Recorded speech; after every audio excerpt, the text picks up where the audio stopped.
MacDonald. Number 4, Mr. Speaker. I thank the honourable gentleman for his question, and it's good to see him in his place. Our focus remains on delivering for the people of Northern Ireland who expect and deserve locally elected decision makers to address the issues that matter to them. I continue to engage regularly with all party leaders and do speak to them very regularly indeed. MacDonald. I thank the Minister for his answer, but the lack of a functioning devolved government in Northern Ireland means that there are direct consequences for its people, as is evidenced by the highest waiting lists in the UK that wouldn't be tolerated elsewhere. In the absence of a restoration of power sharing, there needs to be a plan B. What is it? Can I thank the honourable gentleman? And obviously, I mean, all my energies are spent on trying to resolve the issues that allow the DUP to come back into Stormont and get the executive up and running. There are a myriad of options available if you were to go down different routes, but I'm afraid none of them are as ideal as Stormont functioning and the institutions of the Belfast Good Friday Agreement all being stood up. Julian Smith. Speaker, I think there is a big opportunity over the coming weeks to restore the Northern Ireland executive. Would you agree with me that key to that is the UK, Dublin and the EU listening harder to the concerns of the DUP around the implementation of the Windsor Agreement? Can I thank the former Secretary of State for that question? And he is absolutely right. We have been listening in great detail to the right honourable gentleman, the leader of the DUP and his team of negotiators over the course of the summer, where we have had very, very detailed negotiations, and I do believe we are honing in on what is actually required, and that might well need conversations elsewhere, but let us see where we get to in the course of the next couple of days. We come to the Shadow Secretary of State, Hilary Benn. Thank you very much, Mr. Speaker. The Windsor framework, which was agreed 7 months ago, was a great achievement, but it was also intended to enable the restoration of power sharing in Northern Ireland. That has not happened. So what is the government's plan? The Secretary of State refers to the conversations he's having, but what is the plan to get Stormont back up and running? Yeah. I do sincerely welcome the right honourable gentleman to his place and thank him for his question. The plan is there are issues with one particular political party currently, and we are talking to them on a very regular basis at this point in time. Those talks have moved forward, I'd say, substantially, but you'd have to check in with the party leadership of the DUP to see if that I am correct. I'd say to him, just because you can't see that it doesn't mean it's not happening. And the one thing I learned, as I've said many times from this dispatch box, that just because talks are being held in a confidential manner does not mean they're taking place and moving forward. Hilary Benn. The Secretary of State knows that there are concerns in the unionist community about unfettered access for Northern Ireland businesses trading with the rest of Great Britain. The government said last month in the Border Target Operating Model that it is committed to this access, as are we all, and that these arrangements will be, and I quote, enshrined and further strengthened in domestic legislation. Can the Secretary of State tell the House when that legislation is going to be introduced? Yeah, hopefully in very short order, dependent on the making sure that we've got it exactly right. So it does answer the questions and allows the Stormont executive to form. Jim Shannon. Question number 5. Mr. Speaker, sending parcels to friends and family in Northern Ireland under the Windsor framework will be as smooth and easy as it is today, removing any burdensome paperwork costs or delays. Northern Ireland consumers will be able to order from businesses in the rest of the UK and receive goods in the post as they do now without customs processes or burdensome costs. This will maintain consumer choice for British goods in Northern Ireland. Businesses sending goods to other businesses will use our new Green Lane. Jim Shannon. Thank you, Mr. Speaker. I can thank the Minister of State for that reply. With a number of constituents and consumers contacting me to highlight that many eBay or Amazon providers will not ship to Northern Ireland any longer, as they state they can't afford the enhanced fees, demonstrating that Northern Ireland is absolutely continuing to be treated differently. and it is costing small businesses and individuals the ability to shop around. What steps can the Minister of State take to revisit the framework with the EU counterparts to ensure free and fair trade throughout the United Kingdom that is clear and easy to follow for all businesses?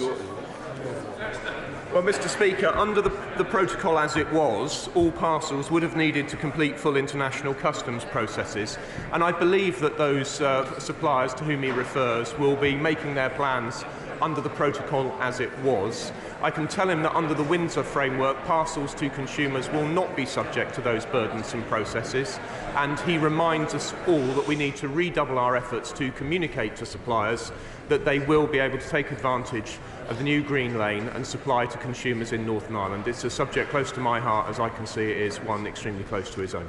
Aaron Bell. Number 6, sir. Thank you, Mr. Speaker. The Northern Ireland Budget Bill 23-24 is progressing through Parliament and is due to be debated in the other House next week. The Secretary of State has used his powers to request information and advice from the Northern Ireland Civil Service on measures that could generate revenue and improve the sustainability of public finances. Aaron Bell. Thank you, Mr. Speaker. And I thank my right honourable friend for his answer. Can I congratulate him and the Secretary of State on their anniversaries and pay tribute to them for all they've done in the last year? Some have suggested that we could reform the Barnett formula to address the sustainability of public finances in Northern Ireland. But does my right honourable friend agree with me that that is not a silver bullet and that there will need to be trade-offs made in order to fund public services? I'm extremely grateful to him. This is a very important point. While of course we'll remain open to discussing proposals put to us by the Northern Ireland parties, it would not be a silver bullet to reform the Barnett formula, and an executive will still need to make trade-offs where it decides to spend scarce resources. Negotiations between the Welsh Government and the Treasury on a fiscal framework, which included an adjustment to the Barnett formula, took place over 7 years. So it's not an issue which could be solved overnight with the best will in the world. What we do need is a functioning executive. We stand ready to work with that executive, and in the meantime we will continue to engage with the Northern Ireland Civil Service on a range of measures which could improve fiscal sustainability. Welcome Shannon Minister Fleur Anderson. Thank you very much, Mr. Speaker. Early years services are vital for children to reach their potential but are underfunded and at risk in Northern Ireland. Northern Ireland is the only part of the UK without a childcare strategy. And according to the Department for Education, this was delayed again because early years face potential significant budget reductions. When can hard-pressed families in Northern Ireland expect the childcare strategy? Will the Minister commit to early years servicing, receiving the increased multi-year funding needed to invest in children? Well, Mr. Speaker, I'm very grateful to her, and I'm glad to welcome her to her place. As she knows, education is devolved in Northern Ireland, and it is a matter for the Education Department there to take these decisions. But the point she makes is well made, and I'm confident that when she makes her first visit to Northern Ireland, she, like me, will be engaging with all parties on issues just such as this one. All right. Gregory Campbell. Number 8, Mr. Speaker. Mr. Speaker, my officials and the Department for Energy are engaging with Northern Ireland Department for Economy to understand the facts and to assess any extra requirements. Energy is a devolved matter. Gregory Campbell. I thank the Secretary of State for that response, but can he indicate to people who are concerned about recent newspaper speculation about the future of generation and supply in October and beyond, that that is secure and there will be no hiccup or hiatus between now and Christmas? Thank you for his supplementary. Northern Ireland benefits actually from being part of the United Kingdom with access to electricity from Great Britain through the interconnector, and also benefits from being part of the single electricity market on the island of Ireland, something I and both and my Minister of State have worked hard to ensure was preserved during the UK's exit from the European Union. We are working very closely with all officials across government here and the Northern Ireland Civil Service to ensure the right preparations are in place for the winter. Ian Paisley. Speaker, the cliff edge on veterinary medicines has been removed, protecting the supply of those medicines in Northern Ireland through to 2025, whilst we work through sustainable long-term solutions. And of course we're much more optimistic about reaching those solutions in the context of the Windsor framework. There will no longer be any need for costly phytosanitary certificates for each movement of plants staying in the UK. We have paved the way for 11 banned plant species to move again by the time of the next planting season. These were priority cases identified by the industry itself, and we have progressed further cases since announcing the Windsor framework. We're working closely with a wide range of stakeholders to ensure that gardeners, farmers and growers can access plants and seeds from a wide variety of sources. In Paisley. Thank you, Mr. Speaker. With regards to veterinary medicines, I fear the Minister's sunny optimism may be somewhat misplaced. After all, his preferred stakeholder, Mr. Bernard von Goffem, the Director General of Food Sustainability, has made it abundantly clear to DEFRA and to the UK Government that the negotiations on this matter are, in his words, over. The deal is done. There will be no change to veterinary sciences.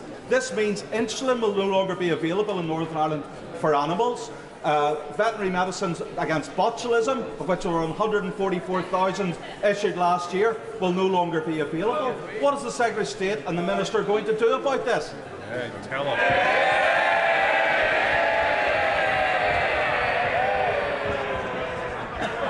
Mr. Speaker, the honourable gentleman has presented me with information about which I was not aware beforehand. Certainly happy to look at what's been said.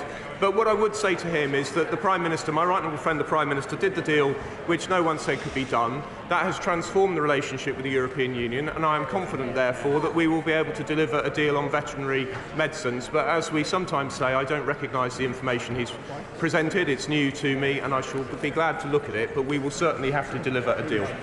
Teresa Willis. The Ulster Farmers Union estimate that 1,700 veterinary medicines could be withdrawn from the market in Northern Ireland unless the Windsor framework is fixed. Can I urge the Minister to do that? Certainly, Mr. Speaker, my right honourable friend makes her point with great clarity. Of course, making it on an occasion such as this, it has been widely heard by a wide range of ministers, and I am confident we will be able to redouble efforts to deliver what we need on veterinary medicines. Can I welcome everybody back to Prime Minister's questions? Louis French. Question number 1, please, Mr. Speaker. Mr. Speaker, I'd like to start by congratulating Serena Wiegman and the Lionesses for their fantastic performance at the World Cup. We are all incredibly proud of them. Mr. Speaker, I also know the whole House will want to join me in sending condolences to the family, friends and colleagues of Sergeant Graham Saville. It is a testament to his bravery that he died in the line of duty, and a terrible reminder of the work the police do every day to keep us safe. Mr. Speaker, this morning I had meetings with ministerial colleagues and others. In addition to my duties in this House, I shall have further such meetings later today. Louis French. Thank you, Mr. Speaker. The Labour Party used to claim that it represents working class people. But Labour's ULEZ expansion to Greater London will now hammer millions of working people with bills of £12.50 per day or £4,500 per year. Does the Prime Minister agree with me that it's unacceptable for Londoners and those in surrounding counties to face this regressive and unacceptable tax, and will he do everything that he can to help working people? Well, Mr. Speaker, I agree with my honourable friend. It is disappointing that last week the Labour leader allowed the Labour mayor to introduce ULEZ, charging hard-working people £12.50 every time they start their car, adding to their burden of the cost of living. All I can say, Mr. Speaker, is while we focus on helping hard-working families, all he does is punish them. We now come to Leader of the Opposition, Keir Starmer. Thank you, Mr. Speaker. Can I join the Prime Minister in congratulating the Lionesses and his comments about Sergeant Saville? I think we all speak for the whole House when we speak on that subject. I'd also like to extend the warmest welcome to our new Labour member for Selby and Ainsty. He's already made history for the Labour Party by overturning the largest Tory majority ever in a by-election. And I'd also welcome the honourable members for Uxbridge and South Ruislip, Somerton and Frome. Mr. Speaker, the roof of Singlewell Primary School in Gravesend collapsed in May 2018.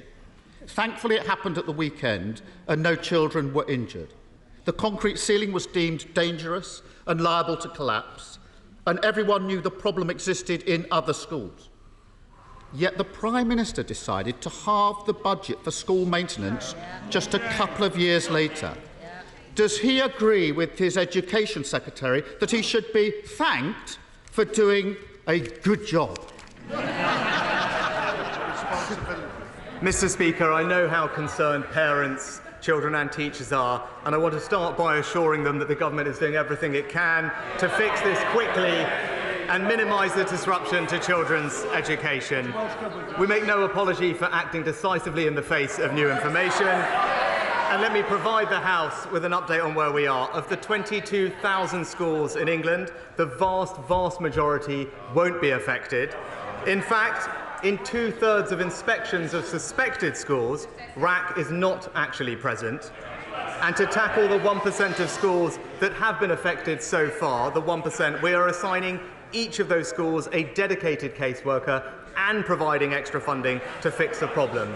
In the majority of cases, children will attend school as normal, and the mitigations take typically just days or weeks to complete. We will do everything we can to help parents, support teachers, and get children back to normal school life as quickly as possible.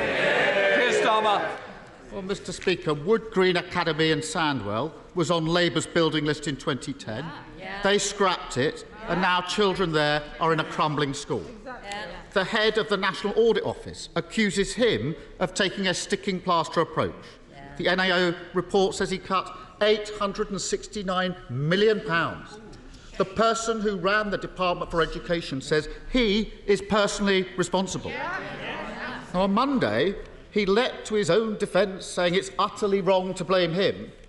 So why does literally everyone else say it's his fault? Mr.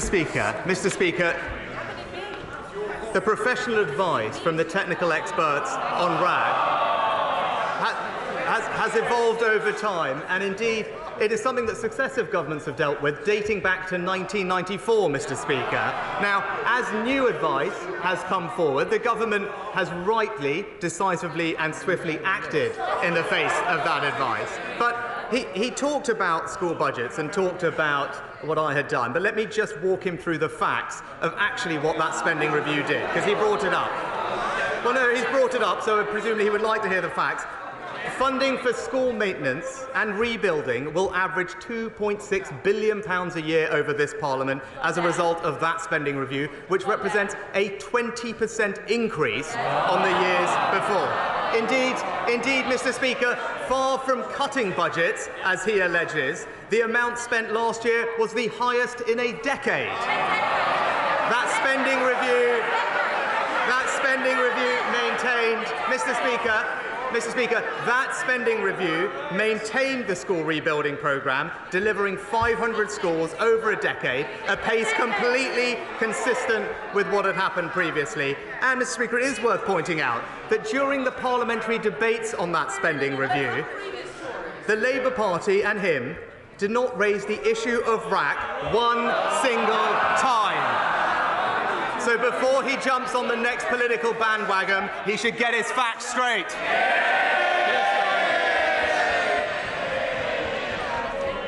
Mr. Speaker, Carmel College in Darlington was on the Labour's building list in 2010.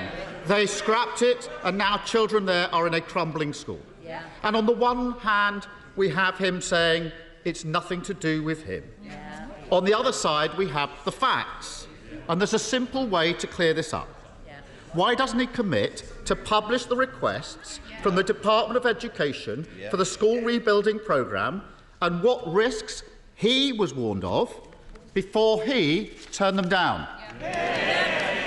Mr. Speaker, the honourable gentleman has now brought up twice the Labour school rebuildings programme. He's now brought it up twice. So let's just look at that and look at the facts surrounding that, because we do know the truth about that programme, Mr. Speaker, because the NAO, as he's called on, actually reviewed that programme later on. What did they find? They found that Labour's school rebuilding programme actually excluded 80% of schools. Next, what did they find? That it was a third more expensive than it needed to be, needlessly wasting resources that have gone to schools. And Mr. Speaker, this is the worst bit. The worst bit is that programme, because now he's talking about the physical condition of schools, that programme only allocated funds solely on the basis of ideology, with no regard whatsoever to the physical condition of schools, Mr. Speaker. That's why the independent James Review described that programme as time-consuming and expensive, just like the Labour Party.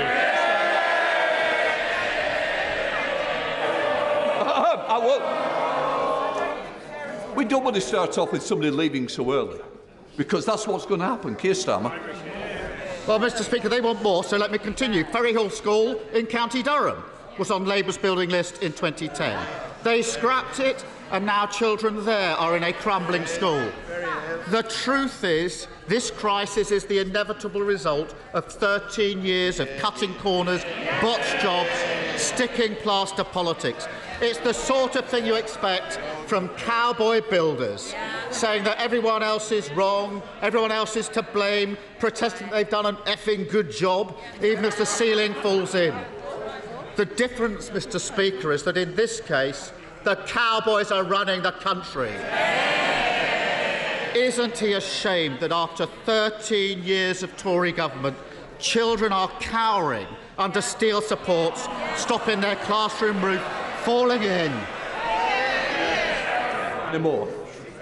Just seriously, I will calm down. First session, I understand people are excited to be back at school, but we expect better behaviour. Prime Minister. Well, Mr. Speaker, this is exactly the kind of political opportunism that we've come to expect from Captain Hindsight over here. Before today, he's never once raised this issue with me across this dispatch box. It wasn't even worthy of a single... It's the same for this side as well. Can I just say, we're going to have a calmer question times going forward. I want to hear the question, I want to hear the answers, just like your constituents, Prime Minister. Mr. Speaker, before today, he never once raised this issue with me in Parliament. It wasn't even worthy of a single mention in his so-called landmark speech on education this summer. And if we'd listened to him, our kids would have been off school and locked down for longer. It's as simple as that. He talks about 13 years. Well, let's see what happened. When we came into office, 2/3 of schools were good and outstanding. Now it's 90%, Mr. Speaker. We introduced the pupil premium to get more funding to the most disadvantaged pupils, Mr. Speaker. Today, they are 75% more likely to go to university. And as a result of our reforms, we now have the best readers in the Western world, Mr. Speaker. That's what 13 years of education reform gets you, all of which opposed by the party opposite. Well, it claims to be a man of detail. There are 100 parliamentary questions from this side on this issue and an Opposition Day motion. But, Mr. Speaker, let us continue. Holy Family Catholic School in Bradford was on the Labour building list in 2010. They scrapped it, and now children there too are in a crumbling school. Mr. Holden, I think I've heard enough. No, then, this is the last time you make your mind up. You either go now or you're quiet for the rest of this.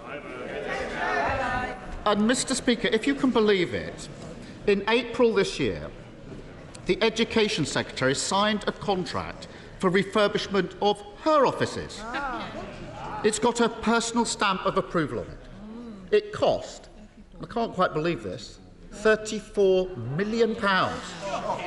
Can he explain to parents whose children aren't at school this week why he thinks a blank cheque for his Tory minister's office is better use of taxpayers' money than stopping schools collapsing?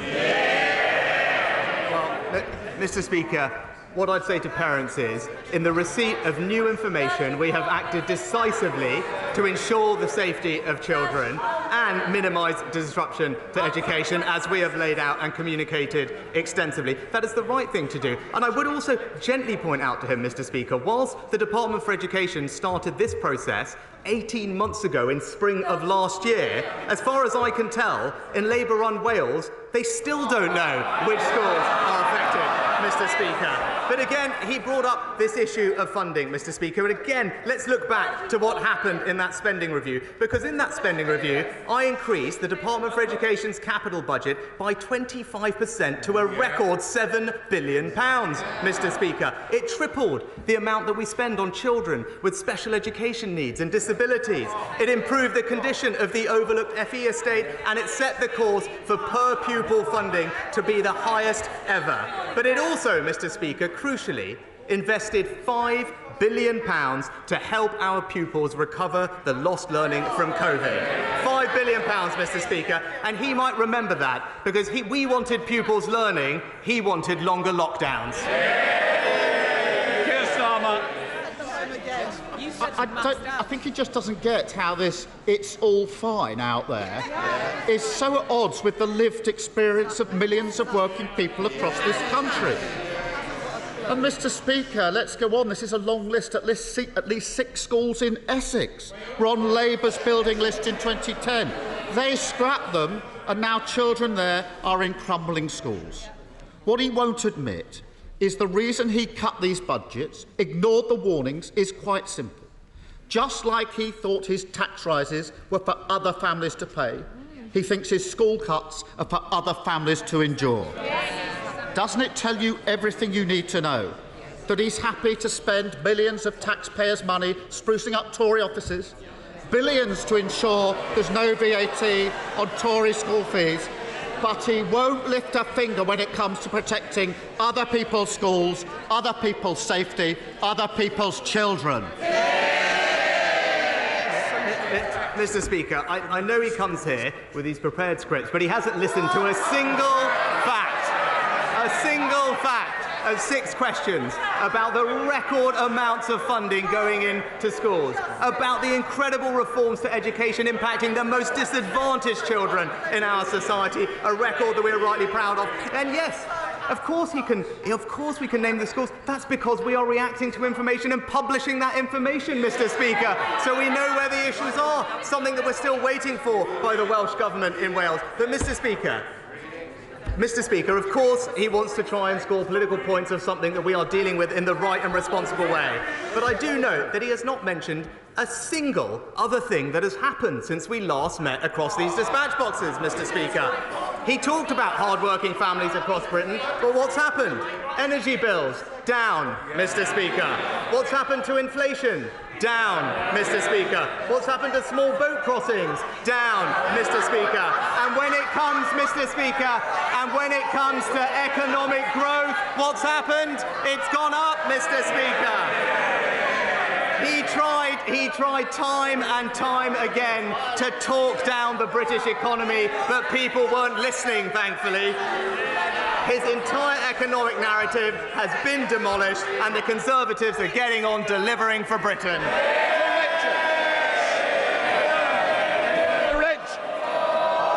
There will be more. Nicola Richards. Against a backdrop of improving economic news, inflation falling, energy bills coming down, growth up, people in the West Midlands are disappointed to see that Labour-run Birmingham City Council has gone bankrupt.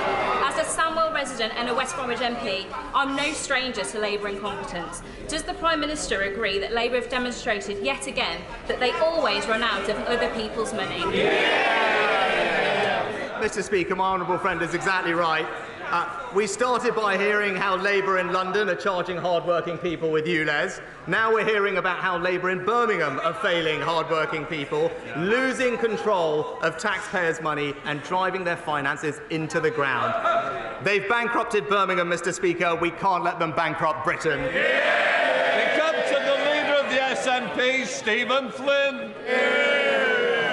Mr. Speaker, the public needs no reminding that today marks a year since the Prime Minister's predecessor took office.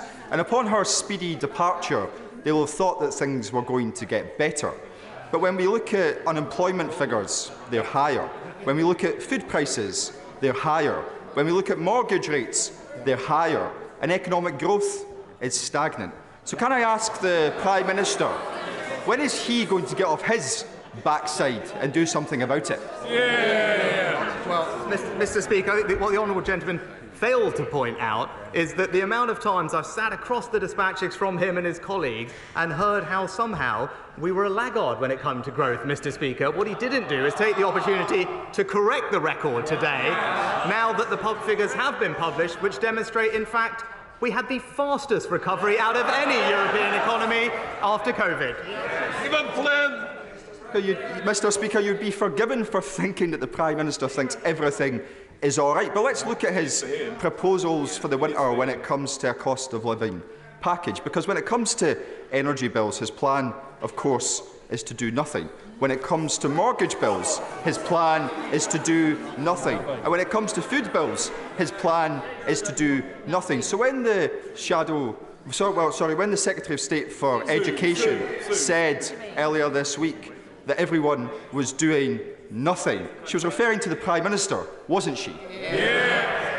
Mr. Speaker, I think he's a little bit out of practice, because when it comes to energy bills, what we have done is pay for around half of a typical family's energy bill over the past year. Support worth £1,500, Mr. Speaker, benefiting families in Scotland. He asks about mortgages, Mr. Speaker. The Chancellor's Mortgage Charter covers 90% of the mortgage market and ensures that a typical mortgage holder can save hundreds of pounds a month when it comes to their mortgage refinancing. And when he talked about energy, thanks to the actions of this government, we are supporting the hundreds of thousands of jobs in the Scottish oil and gas industry, securing this country's energy supply, something that he opposes. I will always do what's right for the people of Scotland, Mr. Speaker, and it's time the SNP did the same. Thank you, Mr. Speaker. I was delighted when the Prime Minister last year said that on his watch we would not lose swathes of farmland to solar applications, instead rightly arguing for solar to be installed on rooftops. Yet my constituency sees a constant flow of planning applications for solar farms and battery storage plants on food-producing land. So can I ask my right honourable friend, when will his pledge become a reality? Yeah, quite right. Quite right. Mr. Speaker, my honourable friend makes an excellent point. Now, solar is one of the cheapest forms of electricity generation, so it's right that we try and see more of it across the country. But we do need to protect our most valuable agricultural land so that they can produce food for the nation and increase our food security. And that's why, thanks to our changes, the planning system now sets this out explicitly with a clear preference for brownfield sites. Now, of course, we want to do more to encourage barn-top solar, Mr. Speaker, and DEFRA will be updating the House with further information on that policy in due course. Andrew Bridgen.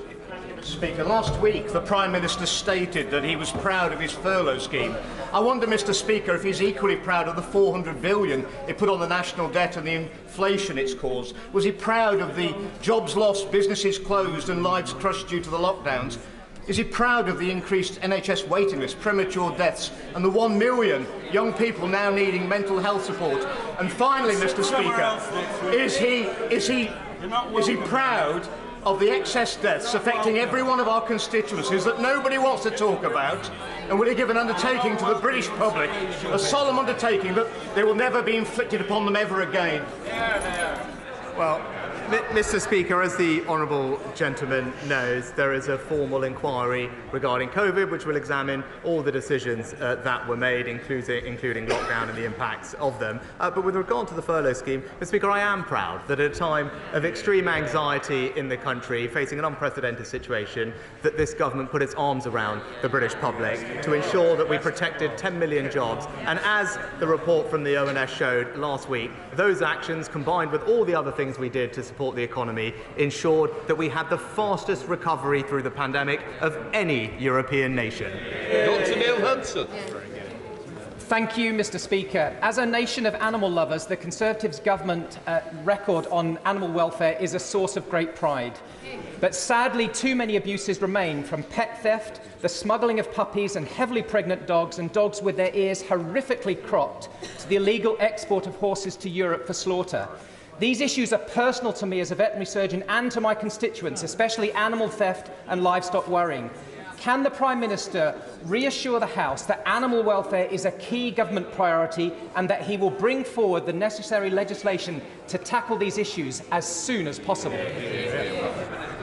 Mr. Speaker, can I thank my honourable friend for both raising this issue but also his work and expertise in the area. I'm proud that thanks to the actions that previous governments have taken with regard to things like cat microchipping, the ivory ban, or indeed raising the maximum sentence for animal cruelty to 5 years, we are now the highest ranked G7 nation when it comes to World Animal Protection Index. But we are determined to go even further and deliver on our manifesto commitments individually during the remainder of this Parliament. Rachel Hopkins. Thank you, Mr. Speaker. The Prime Minister has said he'll lead a government of honesty, accountability and integrity. So can the Prime Minister explain how he was found to have breached the Code of Conduct, this time for failing to declare his wife's shares in a childcare agency which received a monetary boost from measures in his budget? Mr. Speaker, if the Honourable Lady reads the full transcript and the full findings, she will see a detailed explanation of what happened, which the Commissioner described as a minor and inadvertent breach. But given that at the time I was not aware of the policy that was being discussed with me and corrected it later on and could have corrected it with slightly different language, she'll also know that I'm not the only person across these dispatch boxes that has had the same thing happen to them. John Penrose. Mr. Speaker, can I interest the Prime Minister in proposals from the Carbon Competitiveness Commission, which I chair, which would deliver net zero cheaply and without deindustrialising our economy? It would help British manufacturers placing imports from countries with lower energy costs, make our exports more competitive everywhere and cut fuel duty here at home. We have strong backing from Britain's heavy industries, cross-party support from the excellent member from Aberavon, who I see is also on the order paper. So would the Prime Minister consider adding his name to our list of supporters as well? I'm grateful to my honourable friend and the Commission for Carbon Competitiveness for the report that he's worked on and highlighted. The government is absolutely committed to putting in place the necessary policies for UK industry to decarbonise successfully. As he'll be aware, government recently consulted on addressing carbon leakage in particular with a range of potential options. We're in the process of considering those responses and will issue a formal response in due case. Claire Anderson. Thank you, Mr. Speaker. Every year, billions of wet wipes go out into our rivers and oceans and clog up our sewers. Yeah. I've been campaigning on this for years to ban plastic in wet wipes, and the government has finally promised to ban plastic in wet wipes, but that was 5 months ago and there's been nothing since then. So will the Prime Minister today finally give a date when that ban will come into force and make a difference to our environment? Or is this another broken promise from his zombie government? Speaker, in the comprehensive plan for water that was published by the Environment Secretary in April, we did confirm our intention to ban wet wipes containing plastic, subject, of course, as is legally proper, subject to a public consultation. That consultation will be launched in the coming months in autumn of this year, and I know ministers will keep the House updated on progress. Craig McKinley. I'd like to offer some assistance on the small boats issue. Has my right honourable friend considered the incongruity of the fact that a UK dinghy manufacturer trying to sell into the EU market would have to apply the CE marking, customs codes and the potential of being stopped and checked? And similar applies, perversely, when a simple thing like GB to NI trade. But none of this applies, seemingly, when these huge, supersized, dangerous, cut-and-shut dinghies are taken in from Turkey across the EU border into Bulgaria and Greece. Is he as confused as I am by the EU's double standards on this matter?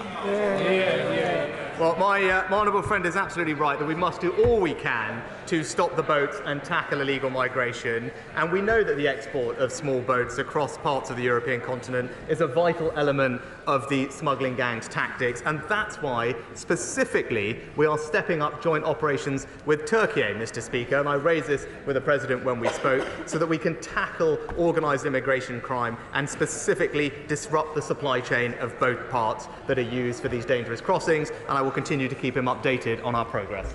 Luke Pollard.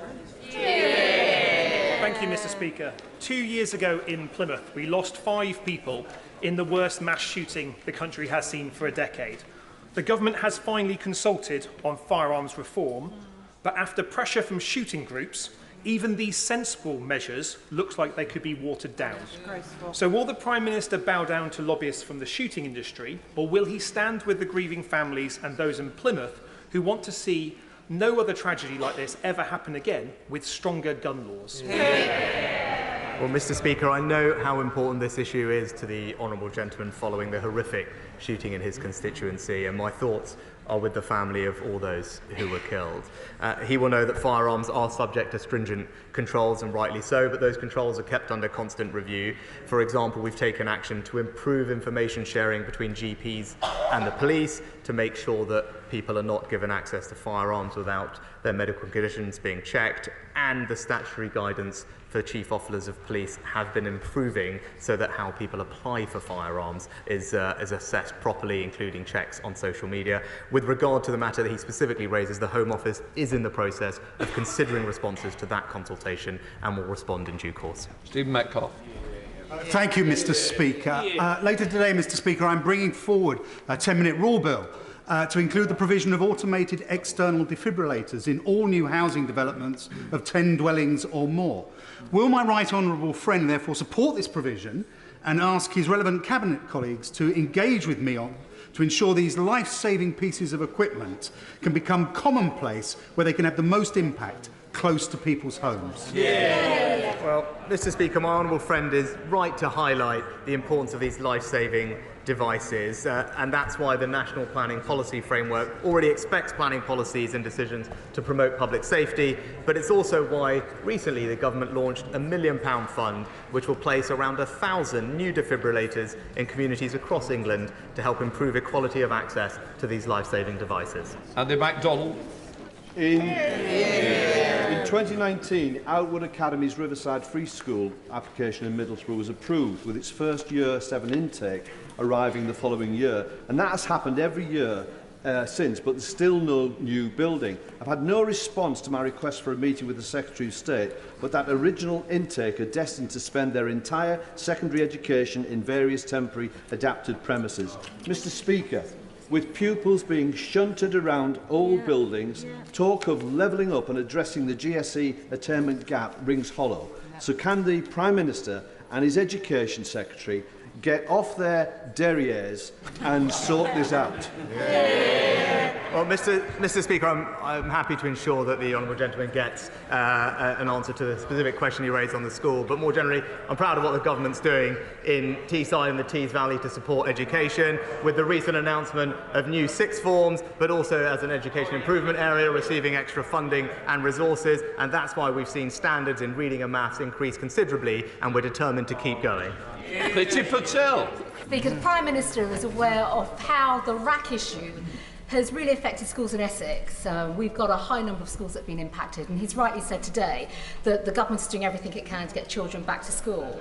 Can he try to commit, and I know there's a debate later on today, to fully funding both the capital and revenue costs that are associated with getting children back into school?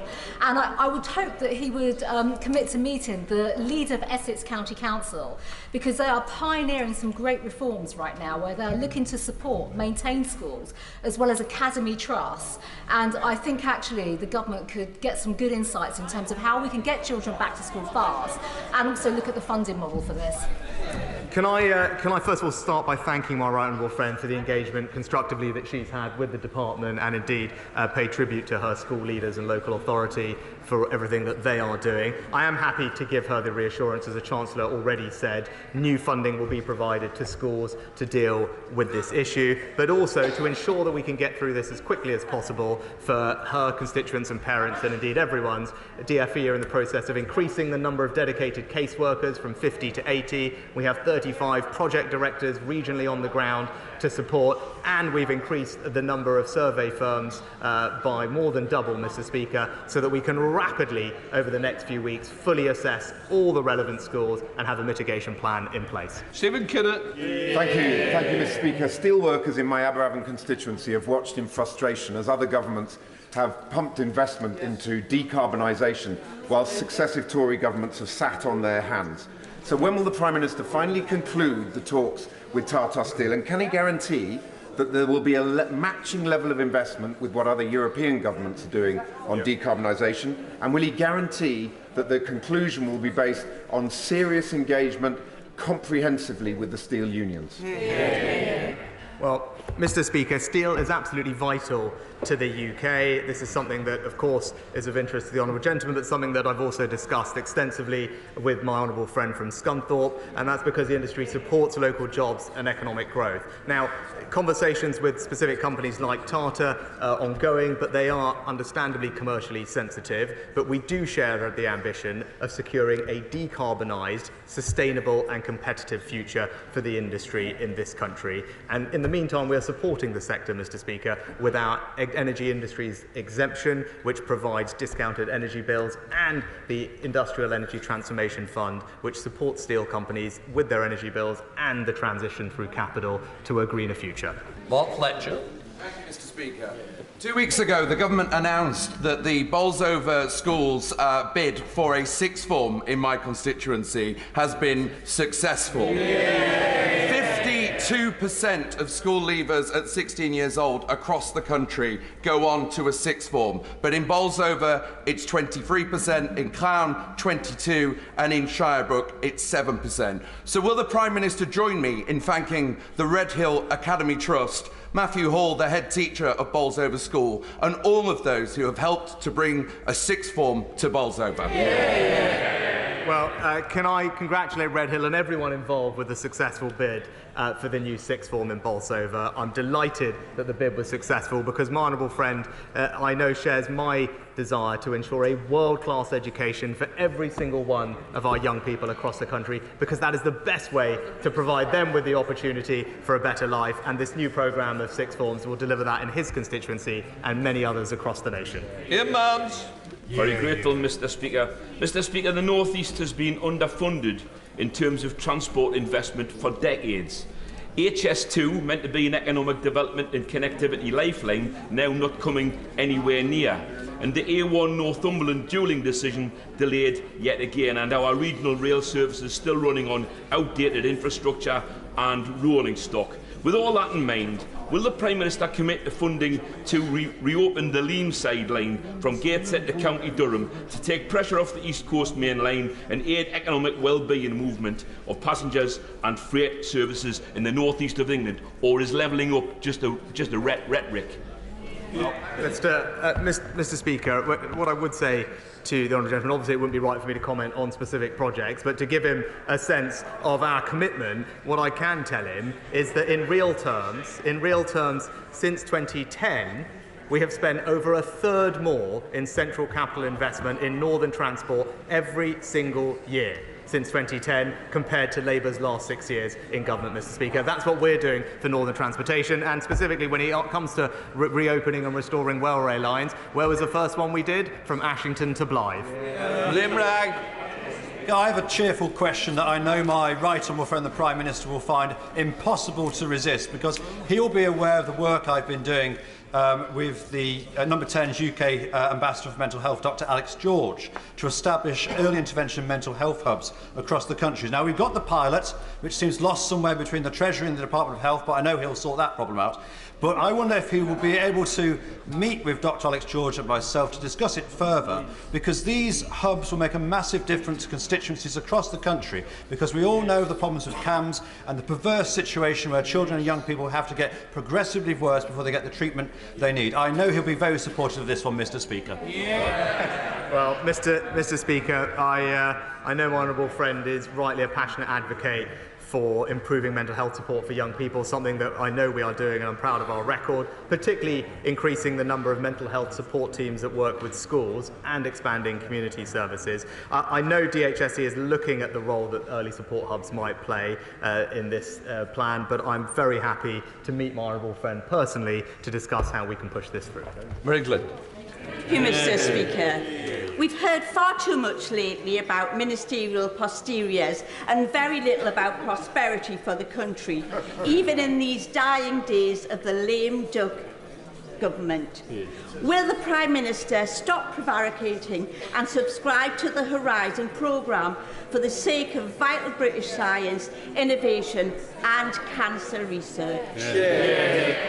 Well, Mr. Speaker, this is a government that is investing record sums in British science and research and development because we believe that is critical to a brighter economic future and spreading opportunity. Now, our priority and preference is to associate to Horizon, but we do want to make sure that that is on terms that are right, both for the British taxpayer and for British science and research. I can commit to her that we've been extensively involved in discussions. I hope to be able to conclude those successfully, and when we do, I hope she'll be the first to stand up and congratulate the government. Caroline Dinage.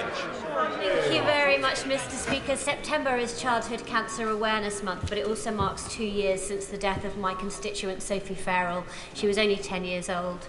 Every day in the UK, Mr. Speaker, 10 young people will be diagnosed with cancer, and 2 of those will not survive. Those that do face a lifetime of side effects from treatments that are just not designed for small bodies.